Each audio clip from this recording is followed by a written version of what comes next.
Alors, lèverez-vous, numéro 6, dans notre parcours dans l'Épître aux Éphésiens, une connaissance révélée. Une connaissance révélée. Alors, on a déjà vu pas mal de choses ensemble dans Éphésiens chapitre 1, et en fait jusqu'au verset 14 à peu près, on a passé déjà 5 messages, 5 sessions dans ce cours pour ceux qui sont au CFB, et dans cette série d'enseignements sur Éphésiens.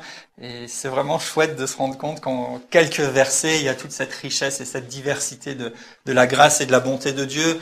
On a vu en particulier que Dieu nous a choisis. C'est lui qui a choisi que nous existions, et il nous a aussi choisis pour qu'on puisse être ses enfants. Il nous a choisis pour qu'on soit sauvés, pour qu'on puisse marcher avec lui. Et ça, c'est super. Des fois, on dit, moi j'ai choisi de suivre Jésus. Il y avait une chanson comme ça.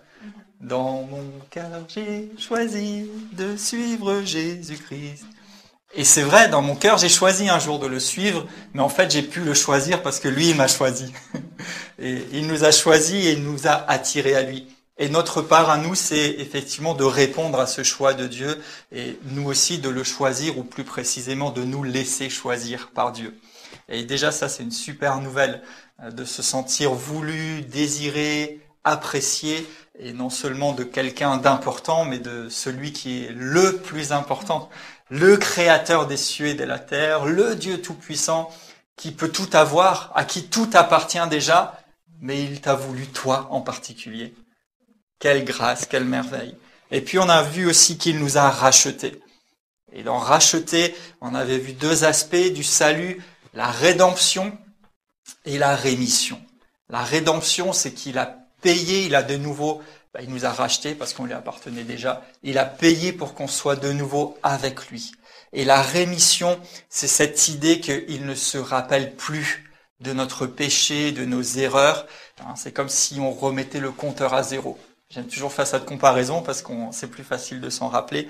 Et il a complètement effacé, refait page blanche pour qu'on puisse marcher avec lui dans une nouveauté de vie, et en sachant qu'il nous a acceptés, qu'il nous aime. On a vu aussi que nous sommes héritiers. En lui, on a un héritage. Un héritage qui est déjà valable aujourd'hui pour notre vie sur la terre, où on peut avoir la paix de Dieu, la joie, la grâce abondante et tout ce dont nous avons besoin. Parce que mon Dieu pourvoit à tous mes besoins selon sa richesse et avec gloire en Jésus-Christ. Donc cet héritage, on peut déjà y piocher par la foi et le vivre sur la terre. Et puis, perspective merveilleuse, on a un héritage pour l'avenir, pour cette vie éternelle. Après notre vie sur terre, on sait qu'il y a des promesses, des choses glorieuses. Et même quand cette terre ne sera plus et qu'elle aura disparu, qu'elle aura été complètement détruite. On sait que c'est pas un avenir très heureux qui existe pour cette terre aujourd'hui, mais ce qui est merveilleux, c'est que Dieu lui a un plan magnifique et qu'il va de nouveau amener des nouveaux cieux, une nouvelle terre, un monde complètement nouveau où on pourra pleinement vivre aussi dans la plénitude et être avec lui. Donc nous sommes héritiers. Et puis la dernière fois, on avait vu ensemble qu'il nous a scellés du Saint-Esprit. En fait, il a mis sur nous sa marque, c'est le Saint-Esprit. Il a donné la validité de son alliance avec nous. Il a donné une preuve que nous lui appartenons à travers le Saint-Esprit. Et il y a tellement de choses merveilleuses qui rentrent dans cette réalité, et combien c'est bon de vivre et de marcher dans cette vie, pas seulement tout seul, mais avec la présence et la puissance du Saint-Esprit. Le Saint-Esprit qui témoigne à mon esprit que je suis enfant de Dieu. Le Saint-Esprit qui, au fond de moi-même, dans mon cœur, dans mon être intérieur, vient me parler et me faire réaliser ce que Jésus, mon Seigneur, a accompli pour moi. Il vient me rappeler sa parole et il vient rendre tout ça vivant et me rendre capable de vivre une vie qui lui soit agréable. Donc on a déjà parcouru tout ça et c'est déjà magnifique, mais il y a encore beaucoup plus de choses. Et on va simplement reprendre, là on s'était arrêté dans Éphésiens 1, à partir du verset 15. Et juste avant de lire ce passage et de le commenter ensemble, je vous propose de faire cette déclaration de foi qui correspond tellement bien aussi à ce message. Voici ma Bible. Je suis ce qu'elle dit que je suis. Je possède ce qu'elle dit que je possède. Et je peux faire ce qu'elle dit que je peux faire. Je vais maintenant entendre l'enseignement de la parole de Dieu. Et je proclame hardiment Mon esprit est ouvert. Mon intelligence est réceptive. Mon cœur est prêt à recevoir la semence incorruptible, la parole vivante et permanente de Dieu. Et je ne serai plus jamais le même. Plus jamais. Au nom de Jésus. Amen. Alléluia. Éphésiens 1 et au verset 15. C'est pourquoi. Alors, je ne vais pas refaire le résumé, mais versets 3 à 14, c'est tout cet élan de foi et de conviction et d'encouragement de l'apôtre Paul en disant, voilà, Dieu vous a choisi, Dieu vous a fait héritier, Dieu vous a donné le Saint-Esprit et tout ce qu'on a vu ensemble. Et à cause de tout ça, c'est pourquoi, moi aussi, ayant entendu parler de votre foi au Seigneur Jésus et de votre amour pour tous les saints, je ne cesse de rendre grâce pour vous, et je fais mention de vous dans mes prières, afin que le Dieu de notre Seigneur Jésus-Christ, le Père de gloire, vous donne un esprit de sagesse et de révélation dans sa connaissance, qu'il illumine les yeux de votre cœur, pour que vous sachiez quelle est l'espérance qui s'attache à son appel, quelle est la richesse de la gloire de son héritage qu'il réserve aux saints, et quelle est envers nous qui croyons l'infinie grandeur de sa puissance, se manifestant avec efficacité par la vertu de sa force. Et on va une fois s'arrêter ici.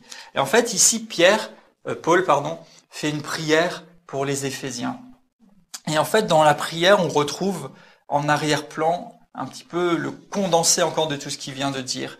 Et il prie pour eux pour que quelque chose se passe. Il prie pour eux pour que une lumière s'allume en eux, pour que la révélation leur soit communiquée. En fait, Paul vient de faire, disons quelque part, un enseignement et apporter plein de vérités, les unes derrière les autres. Et puis d'un coup, c'est comme s'il réalise quelque chose, il fait une pause et il commence à prier. Et on a besoin d'associer la prière à la parole.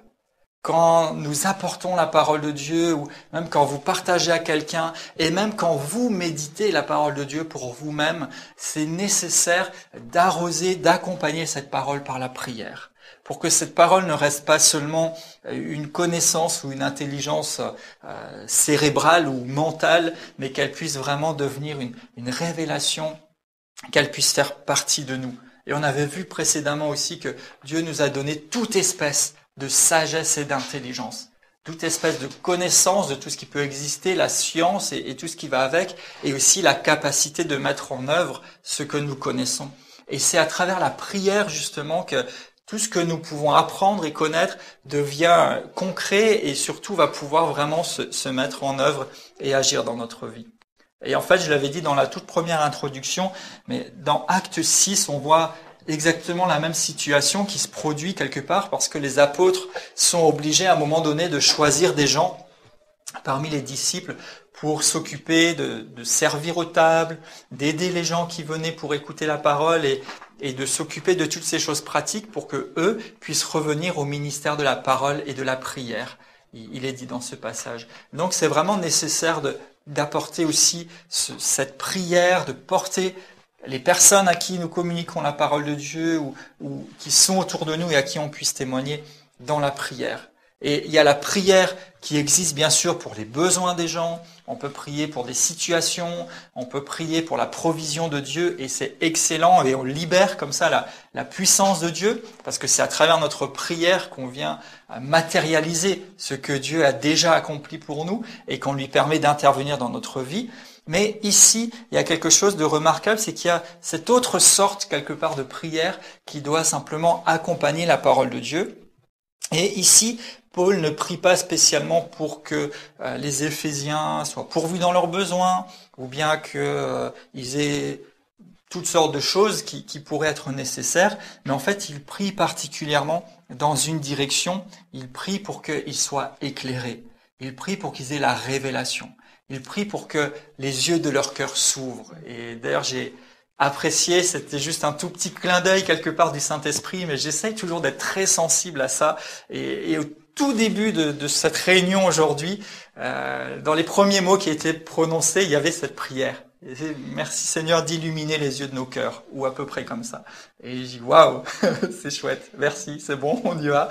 Et puis après il y a tout ce qui construit, hein, et je le dis souvent et je n'ai de cesse de le dire, mais tant pis si ça fait répétitif, mais c'est tellement important, surtout dans le monde dans lequel on vit aujourd'hui, de réaliser la valeur et la richesse que de vivre ensemble dans la maison de Dieu, que de construire ensemble, que chacun puisse vraiment apporter sa pierre, chacun puisse amener de ce qu'il a reçu dans son cœur. Et comme c'est magnifique quand l'Église ne devient plus seulement un endroit où une ou deux, ou voire trois personnes font leur petit truc et que tout le monde regarde, mais où ça devient un endroit où là aussi on peut rester dans l'expectative parce qu'on ne sait pas qui va se lever à quel moment, pour faire quoi. Et ce qui est merveilleux, c'est que tout ça, quand c'est dirigé par le Saint-Esprit, ça se fait dans un ordre superbe et ça construit, ça bâtit. Et je remercie vraiment le Seigneur une fois encore ce matin, comme à chaque fois quasiment, et je prie que ce soit à chaque fois pour ce qu'il est en train de construire et pour ce que nous pouvons construire ensemble en tant que communauté.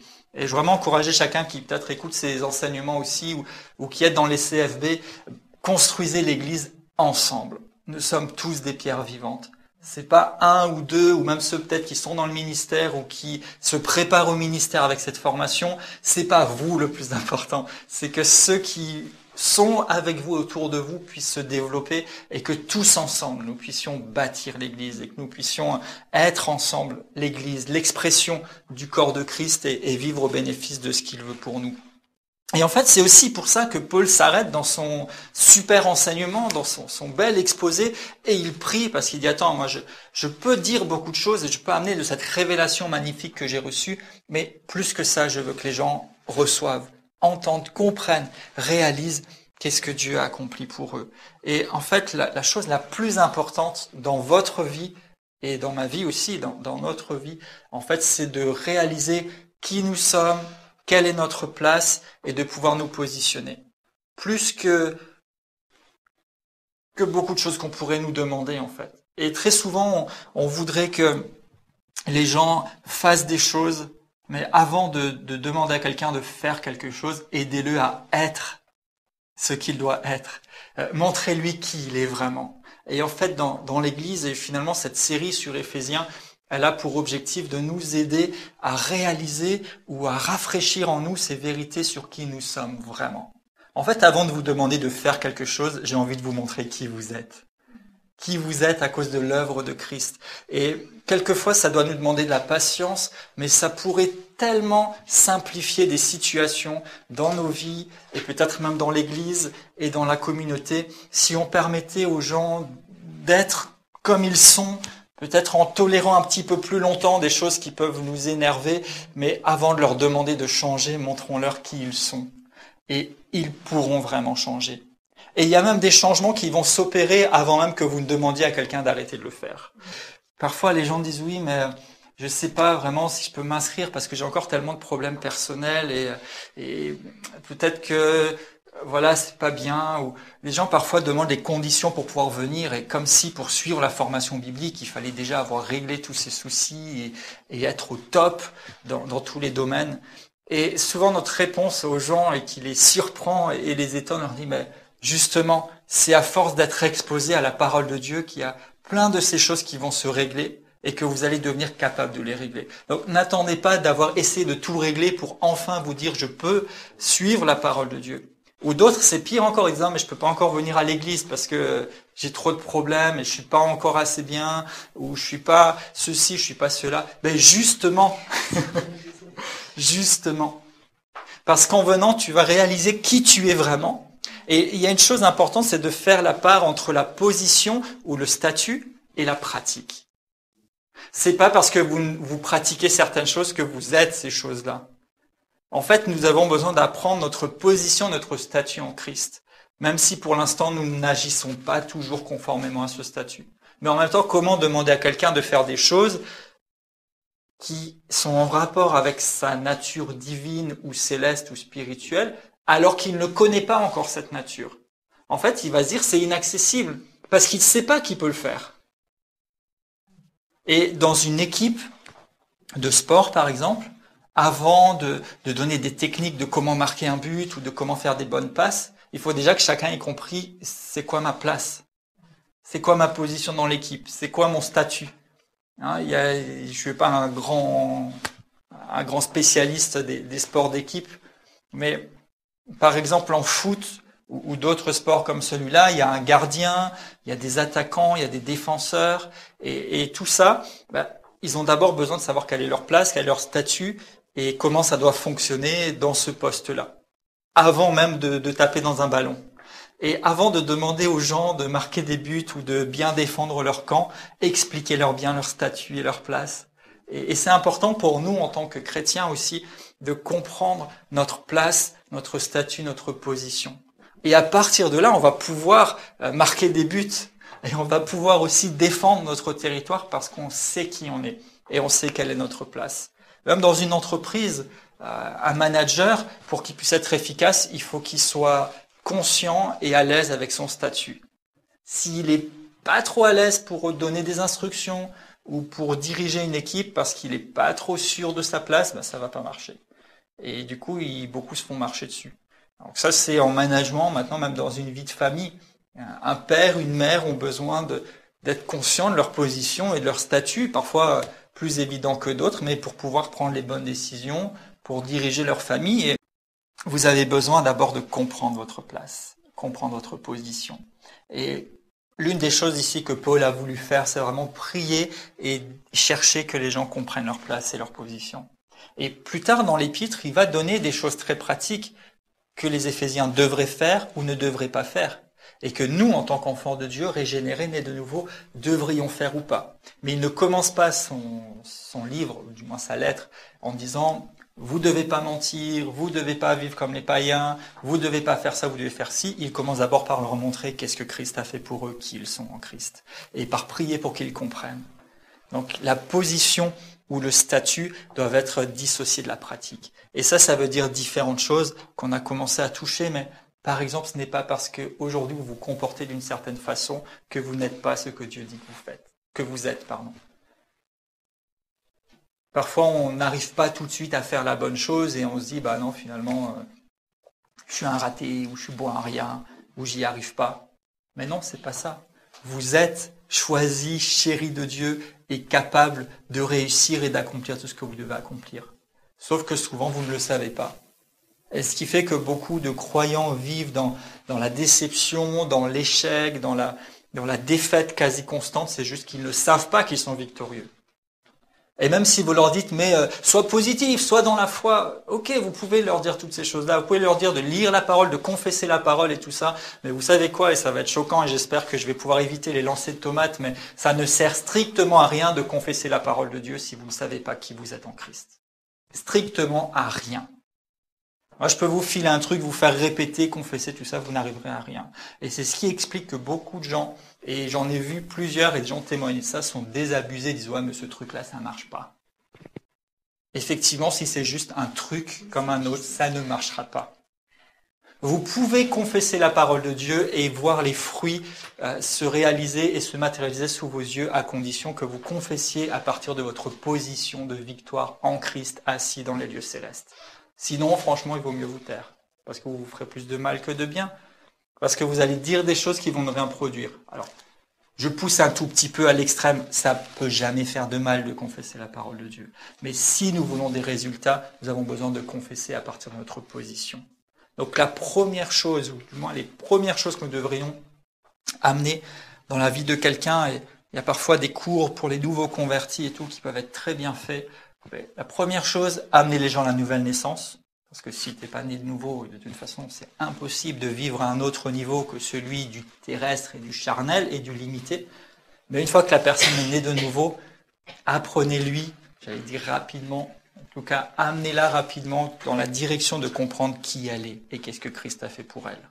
Avant de lui demander de se comporter comme un chrétien. Parce que parfois, la personne née de nouveau, elle arrive dans l'église, elle dit, bon, maintenant tu dois te faire baptiser, maintenant tu dois plus fumer, tu dois plus sortir, tu dois plus boire, tu dois plus faire ci, tu dois plus faire là. Et les gens essayent de le faire parce qu'en fait, les religions de ce monde, c'est ça. C'est faire tous ces efforts pour gagner son ciel. Mais ça, c'est pas ce que Christ est venu apporter sur la terre. Christ a tout accompli pour nous rendre parfaitement capables de vivre conformément à ce qu'il veut pour nous. Donc ce dont les gens ont d'abord besoin, c'est pas de la liste à faire et à ne pas faire, c'est de lui montrer voilà qui tu es. C'est un peu gênant parfois et ça peut nous énerver parce que ça veut dire qu'on va devoir supporter que dans nos réunions ou dans nos églises, il y ait des gens qui soient pas encore le parfait chrétien vu de l'extérieur. Mais tant pis si c'est pas joli ou si ça dérange. Vous n'aurez de résultats, vous n'amènerez les gens à pleinement vivre, expérimenter et bénéficier de la vie de Dieu que si vous leur montrez qui ils sont en Christ et qu'est-ce que Christ a accompli pour eux, avant tout le reste. Parce qu'on a vite fait de déraper de nouveau vers une petite vie religieuse. Et pourquoi on a tellement il faut le dire, même de chrétiens qui sont juste des bons acteurs. Ils font les bons chrétiens le dimanche. Et peut-être 1 ou 2 fois par semaine, mais quel désastre quand vous voyez réellement leur vie quotidienne. Et les meilleurs parmi eux, les meilleurs acteurs, ils ont l'air vraiment bien. À chaque fois que vous les croisez, vous les entendez parler, ça a l'air super bien. Mais en fait, au fond d'eux-mêmes, c'est un champ de ruines, c'est une catastrophe. Parce qu'ils n'arrivent pas à vivre ce qu'on voudrait qu'ils vivent. Donc ils font tous leurs efforts pour essayer de répondre aux exigences de leur communauté ou de leur église ou même de ce qu'on attend d'un chrétien. Mais au fond, ils ne sont pas épanouis, ils ne se développent pas. Et ça, c'est tout, sauf ce que Christ est venu faire pour nous. Et justement, Jésus, pendant sa vie sur terre, il reprochait souvent ça aux pharisiens. Avec des expressions, aujourd'hui on donnerait des noms d'oiseaux, lui il avait de l'imagination aussi, avec des expressions choquantes, en disant, mais vous n'êtes que des tombeaux blanchis. Alors qu'on nettoie bien ce qu'on voit dehors, mais dedans, c'est la mort, et excusez-moi d'aller un peu plus loin, mais quand quelqu'un est mort, au bout d'un moment il pourrit. Donc en fait, vous êtes des pourris de l'intérieur. D'autres fois, il dira, mais vous êtes des hypocrites. À quoi ça sert de nettoyer la coupe de l'extérieur? Donc tout doit bien briller, mais arrêtez de polir et d'essayer de faire briller les gens que vous avez amenés à Christ. Amenez-les d'abord à arriver à ce que Paul prie, que les yeux de votre cœur s'illuminent. Et ensuite, c'est de l'intérieur que cette lumière et cette révélation de Christ va pouvoir jaillir sur tout leur être et qu'ils vont réellement briller sur l'extérieur, mais ça sera vraiment le reflet de ce qui s'est passé dans leur cœur. Et là, ils seront transformés.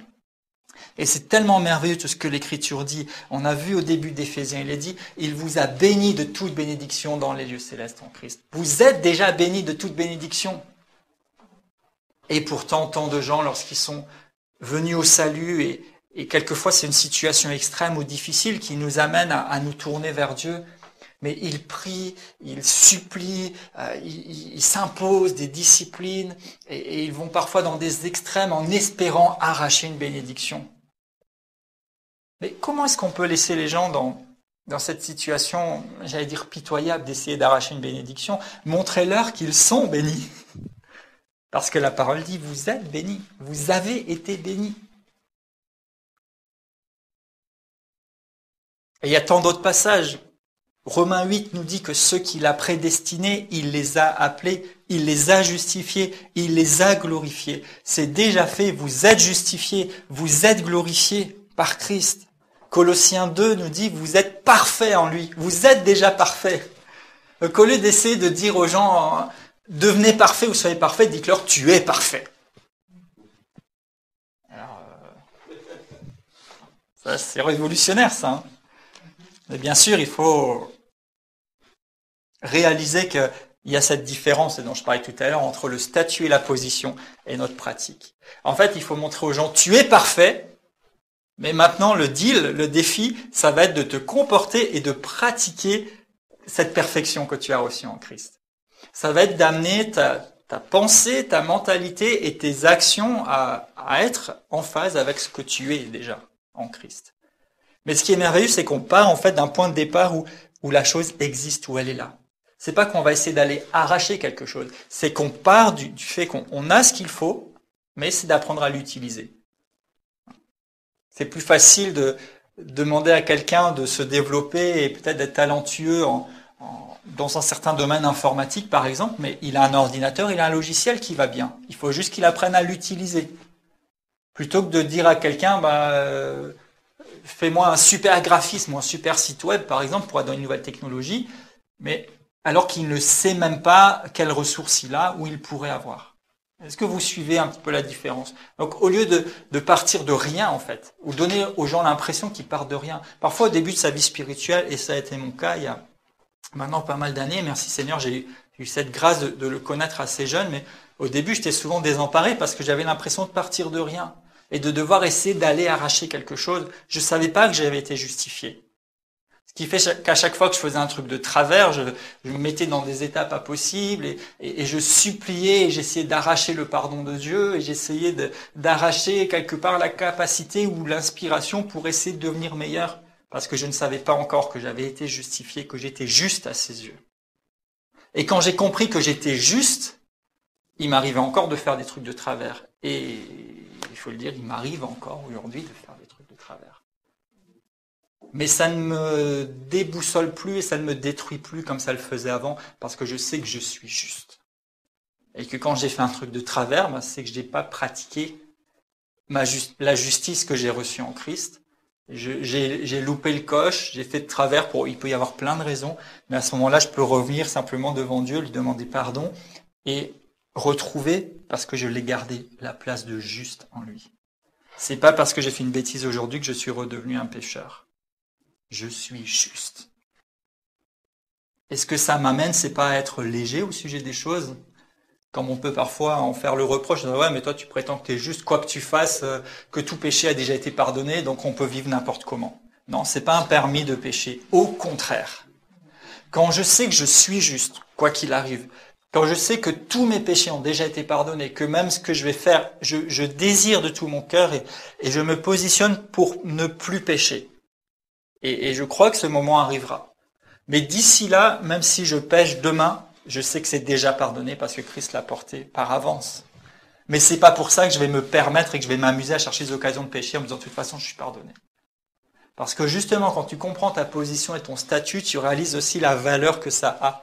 Et tu vas tout faire pour ne pas mettre un mur entre ce merveilleux et glorieux Seigneur et toi. Donc c'est pas un permis de pécher, au contraire, c'est de savoir que oui, j'ai péché, j'ai loupé, mais je reste juste. Je reste acceptable et agréable devant Dieu. Et si je me repens, je sais qu'il me pardonne et qu'il me restaure. Et qu'il va m'aider, me rendre capable de ne pas recommencer. Hébreux 10 encore nous dit, par une seule offrande, il vous a amené à la perfection. 2 Pierre 2, on l'a déjà cité, vous êtes participants de la nature divine. Donc tout ça, ça nous appartient, c'est déjà fait. Et quand on réalise notre position, notre place, eh bien on peut marcher dans beaucoup plus de maturité. Parce qu'on va plus au gré de ce qui nous arrive ou de ce qui ne nous arrive pas, mais on va fonctionner et avancer au gré de ce que nous savons, de ce que nous croyons, de ce qui est la vérité de la parole de Dieu. Donc on grandit, on avance dans notre position. Donc ici, Paul prie pour qu'ils puissent comprendre, avoir une révélation sur leur position. Donc on sépare la position de la pratique.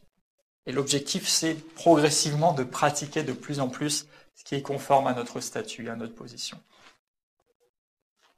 Alors, verset 15, c'est pourquoi, ayant entendu parler de votre foi au Seigneur Jésus et de votre amour pour tous les saints.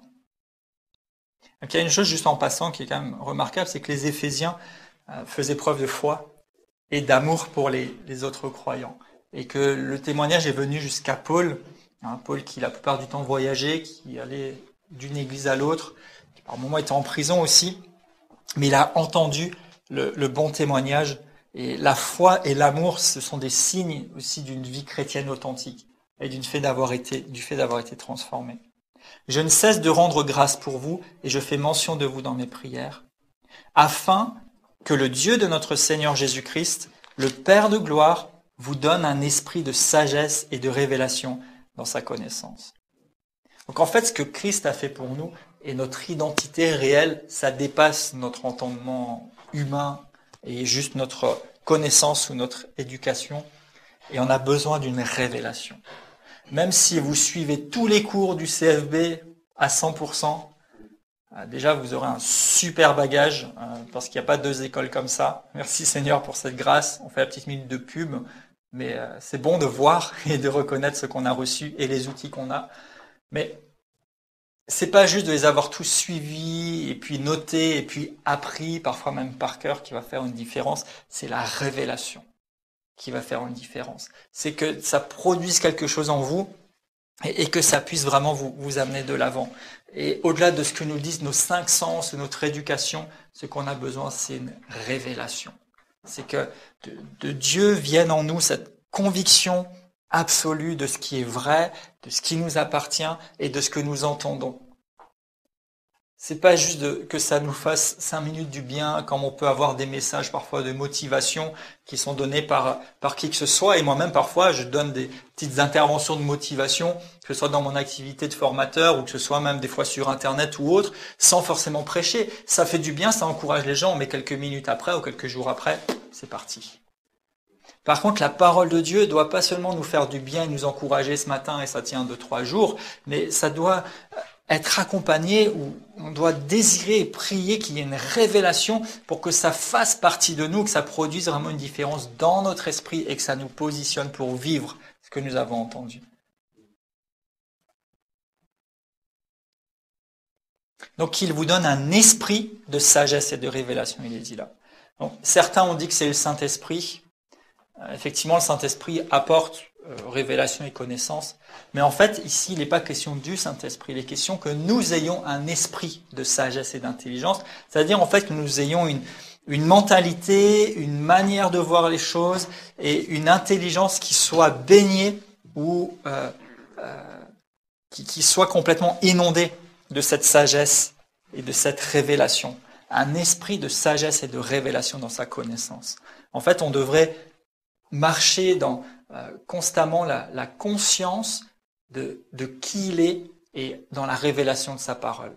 Ça doit faire partie de notre mentalité, de notre manière d'être, de notre réflexion. En fait, toute notre manière de vivre, tout notre intellect devrait finalement être baigné dans la connaissance et la révélation et la sagesse qui vient de lui, qui vient de notre statut en lui. La révélation, c'est tout simplement de mettre en lumière quelque chose qui était jusqu'à présent inconnu. Ou bien c'est la manifestation d'une vérité. Donc il nous donne un esprit de sagesse et de révélation. C'est-à-dire qu'il nous donne une réflexion, une mentalité, une manière d'aborder les choses qui soit baignée dans la révélation de sa connaissance. Verset 18, qu'il illumine les yeux de votre cœur pour que vous sachiez quelle est l'espérance qui s'attache à son appel. Et quelle est la richesse de la gloire de son héritage qu'il réserve aux saints. Donc, qu'il illumine les yeux de vos cœurs. Ici, le cœur, c'est finalement notre être intérieur.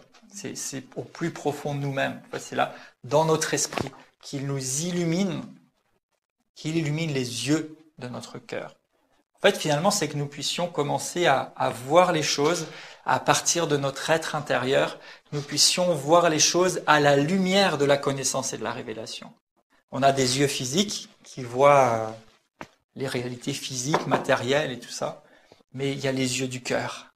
Et les yeux du cœur ont besoin d'être illuminés par la révélation et la connaissance de Christ, et j'irai par la révélation et la connaissance de notre statut, pour qu'en fait, quand nous voyons devant nous un obstacle, nos yeux physiques vont nous montrer une montagne, ou parfois pire qu'une montagne, un truc dont on voit même pas le sommet, mais qu'avec les yeux de nos cœurs, nous puissions voir que si tu dis à la montagne, jette-toi de là, ôte-toi de là et jette-toi dans la mer, c'est ce qui arrivera. Parce que si tu crois que ce que tu dis arrive, tu le verras s'accomplir. Alors que mes yeux voient peut-être un désert et du vide, qu'avec les yeux de mon cœur, je puisse voir que lorsque le juste traverse des lieux désertiques, il les transforme en un lieu plein de sources. Que nous puissions réellement non plus seulement avoir la vue, mais que nous puissions fonctionner avec la vision.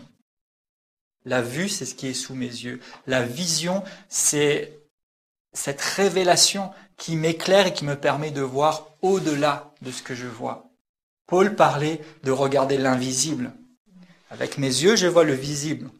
Je marche par la vue physiquement. J'ai besoin de vue pour éviter les obstacles, pour pouvoir monter, descendre les escaliers, etc. Et on voit ce que ça donne quand quelqu'un est privé de la vue. Mais plus que la vue, pour vivre et expérimenter et développer la vie de la foi, j'ai besoin de la vision, des yeux du cœur. Et c'est les yeux du cœur qui doivent dicter à mon âme, à mon intelligence, à mes émotions et à ma volonté quelles instructions donner à mon corps et comment m'orienter dans la vie. Et pas la vue. La vue, elle est juste à mon service pour les choses du quotidien, pour pouvoir saisir les choses, pour pouvoir fonctionner. Mais ce n'est pas la vue qui détermine les décisions. C'est les yeux de mon cœur qui sont illuminés. C'est la vision qui détermine les décisions. Qu'il illumine les yeux de votre cœur, pour que vous sachiez quelle est l'espérance qui s'attache à son appel, la richesse de la gloire de son héritage qu'il réserve aux saints. Et il y a quelque chose de magnifique qui se produit quand les yeux de nos cœurs sont illuminés. Il y a quelque chose de magnifique qui se produit quand on regarde à l'exemple de notre Seigneur. Et l'un des exemples flagrants, c'est les disciples sur le chemin d'Emmaüs. Ils sont en train de marcher et l'Écriture nous dit qu'ils s'entretiennent au sujet de Jésus et de tout ce qu'ils venaient de vivre avec lui. Et il y a plusieurs choses à tirer de là. Une des super choses que j'aime, c'est entre autres dans Luc 24, pour ceux qui voudront le rechercher. C'est que quand on parle de Jésus, il vient. Quand on parle de lui, il vient. Ils étaient en train de parler de ce qu'ils avaient vécu, des bonnes choses et tout cela. Et d'un coup, le Seigneur vient, il marche avec eux. Donc, parlez de lui. Vous voulez la présence de Jésus à vos côtés tous les jours? Parlez de Jésus.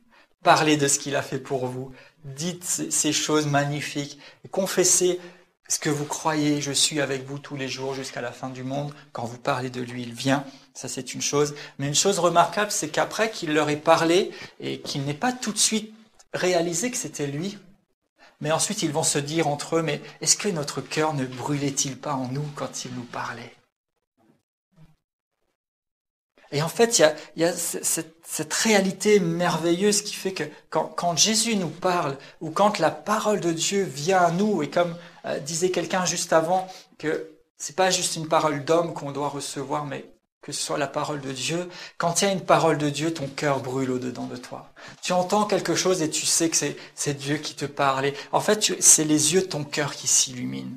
C'est ton être intérieur qui commence à bouillir parce qu'il reconnaît ce qui est vrai, ce qui est juste, ce qui est convenable. Et les yeux de notre cœur brûlent, enfin les yeux brûlent pas vraiment, mais notre cœur brûle en nous. En fait, les yeux de notre cœur sont illuminés parce qu'on commence à voir, à concevoir et à réaliser les choses à partir de ce que notre Seigneur nous a dit, à partir de ce que le Saint-Esprit apporte comme connaissance et comme lumière en nous. Que nous puissions savoir l'espérance qui s'attache à son appel. C'est pas juste quelque chose de vague, c'est quelque chose de bien concret. Et en fait, toutes les promesses que nous avons pour cette vie sur terre, pour la vie éternelle, toutes ces choses-là, que vraiment ça puisse être là dans notre cœur, qu'on puisse le savoir, qu'on puisse réaliser qu'il y a une espérance. Une espérance. L'espérance, c'est cette attente ardente et vivante de quelque chose que je sais qui m'appartient et qui doit encore être révélé. On l'a si souvent dit, mais comme on a besoin de s'en rappeler, c'est pas juste « Oh, j'espère que ça va bien se passer ». Le « Oh, j'espère que ça va bien se passer », c'est pas l'espérance. Tout au plus, c'est de l'espoir et encore. C'est souvent beaucoup imprégné d'un bon pourcentage de crainte et d'incertitude. L'espérance, c'est je suis sûr que ça va bien se passer et je suis dans l'attente ardente que ça se passe bien jusqu'à ce que ça se soit passé. Donc en tant qu'enfant de Dieu régénéré, quand je dis j'espère que ça se passe bien, je le dis à l'affirmative, j'espère que ça se passe bien. Autrement dit, je crois que tout va bien se passer et autrement dit, tout va bien se passer. L'espérance qui s'attache à son appel, la richesse de la gloire de l'héritage qu'il réserve aux saints. Donc toutes ces choses que ce soit pour nous réellement, que nous le sachions, que ce soit inscrit en nous. Que comme pour les disciples, ça brûlait dans leur cœur, ils savaient que le Seigneur leur avait parlé. Et que toutes ces vérités à notre sujet soient là en nous. Et comme je dis parfois, parce que c'est dur de mettre des mots dessus, mais quoi qu'il arrive, et quoi qu'on en pense, et quoi qu'on en dise, et quoi que tu vois, quoi que tu entendes, quoi que tu ressentes, au fond de toi, tu sais que tu sais que tu sais. Et on pourra tout te dire, et toi-même tu pourras essayer de te convaincre, au fond tu sais. Et les disciples savaient au fond d'eux-mêmes que c'est le Seigneur qui leur a parlé. Et Paul prie et je prie, et c'est bon pour nous de prier et de confesser que les yeux de nos cœurs s'illuminent et que nous puissions savoir l'espérance qui s'attache à son appel, la richesse de la gloire de l'héritage qu'il réserve aux saints, ici au plus profond de nous-mêmes, vous savez. Et je termine sur le verset 19 parce que le temps est déjà quasiment écoulé. Quelle est envers nous qui croyons l'infinie grandeur de sa puissance, qui se manifeste avec efficacité par la vertu de sa force. Donc ici, il y a deux aspects. La grandeur de sa puissance. Dans le texte, puissance ici, c'est dynamis. Et dynamis, ça veut dire la puissance disponible ou bien un potentiel. Donc, que vous puissiez comprendre ou savoir la grandeur de sa puissance. Donc, en fait, le grand, l'énorme potentiel qui existe, se manifestant avec efficacité par la vertu de sa force. Et ici, le mot force, c'est kratos. Et kratos, ça veut dire pouvoir ou bien action ou encore énergie. Donc, pour essayer de mettre ça ensemble, en fait, c'est que nous puissions comprendre et savoir la grandeur du potentiel que nous avons et le pouvoir ou l'action ou l'énergie qui rend ce potentiel actif, en fait. C'est la puissance et l'activation. Paul est en train de prier que nous puissions savoir qu'il y a une puissance énorme qui est disponible, mais pas seulement qu'elle est disponible, qu'il y a aussi ce qu'il faut pour mettre en action cette puissance. L'infinie grandeur de sa puissance se manifestant avec efficacité par la vertu de sa force. La puissance est disponible. Il y a tout ce qu'il faut qui a été disposé pour que tu puisses vivre pleinement dans ton identité, dans ta nature en Christ. Mais c'est pas juste qu'il a tout mis là et puis que tu peux regarder et dire ouais c'est bien, ça existe, c'est chouette. Mais il y a aussi la force, le pouvoir, l'action, la réalisation de ces choses-là. Dieu a déployé sa puissance en rendant tout disponible et en créant tout ce qu'il faut et en disposant tout ce qu'il faut. Et il met aussi en œuvre sa force pour que cette puissance soit libérée, soit réelle et soit en action dans ta vie. Donc nous avons à disposition la puissance et l'activation de la puissance de Dieu. Donc qu'il illumine les yeux de nos cœurs pour que nous puissions comprendre et expérimenter toute la grandeur de notre identité, de son œuvre pour nous et de sa puissance. Amen. Merci Seigneur. Merci pour ta parole. Merci Seigneur parce que c'est tellement grand et c'est vrai que même en partageant sur ces choses et en les entendant et en même temps en les repassant encore dans mon cœur, je réalise Seigneur, j'ai tellement besoin que tu illumines les yeux de mon cœur. Parce qu'au-delà de ce qu'on peut dire, entendre, comprendre et réaliser comme ça, on passera toujours à côté si c'est pas toi qui illumine les yeux de notre cœur. On passera toujours à côté s'il n'y a pas la révélation. C'est pourquoi, Seigneur, je te demande pour moi-même encore cet esprit de sagesse et de révélation dans ta connaissance. Seigneur, que je te connaisse pas seulement avec l'intelligence, avec le savoir humain et tout ce que j'ai pu apprendre, mais que je puisse vraiment faire l'expérience encore plus de qui tu es. Je te remercie parce que je t'ai déjà, et la plupart d'entre nous, nous t'avons expérimenté. Et nous t'expérimentons à un certain niveau. On ne fait pas que prier ou chanter ou dire des choses sur toi, mais en fait, on te vit, on te connaît, on t'expérimente, et c'est tellement merveilleux. Mais Seigneur, je sais qu'il y a encore plus et plus grand que ça, et je prie pour cet esprit de sagesse et de révélation dans ta connaissance, pour qu'on puisse vraiment plus encore t'expérimenter comme Christ glorifié, encore plus t'expérimenter dans la puissance de ta résurrection et encore plus t'expérimenter en vivant pleinement ce que nous sommes à cause de ce que tu as fait. Je te remercie Seigneur pour toutes ces choses merveilleuses. Merci pour la puissance que tu as déployée en Christ, pour le ressusciter des morts, comme il est dit dans le passage juste après, et le faire asseoir dans les lieux célestes. Et si cette puissance a réussi à ressusciter un mort, et même plusieurs morts d'ailleurs. Et si cette puissance a fait que tu sois assis à la droite du Père, qu'est-ce qu'elle ne peut pas accomplir dans ma vie?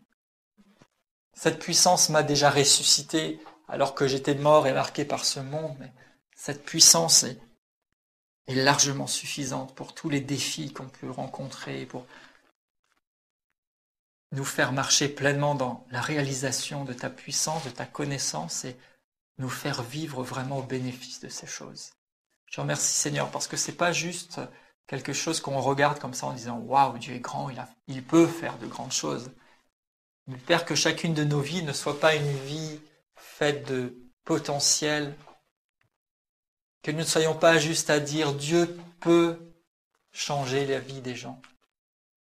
Mais Père, que ce potentiel soit mis en activité par la force que tu as déployée dans chacune de nos vies.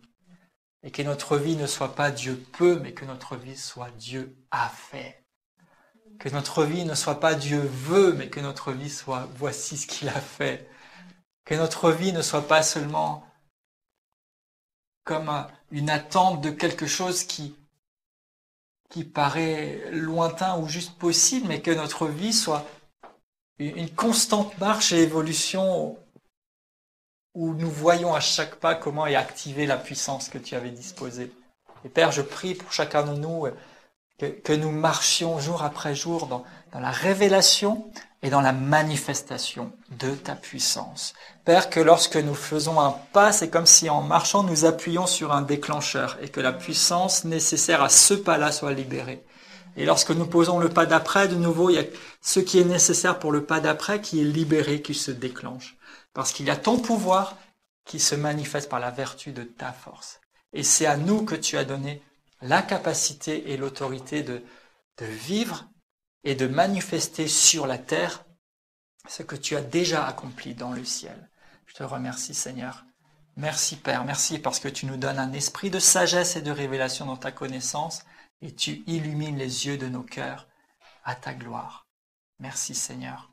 Tu es merveilleux, tu es glorieux.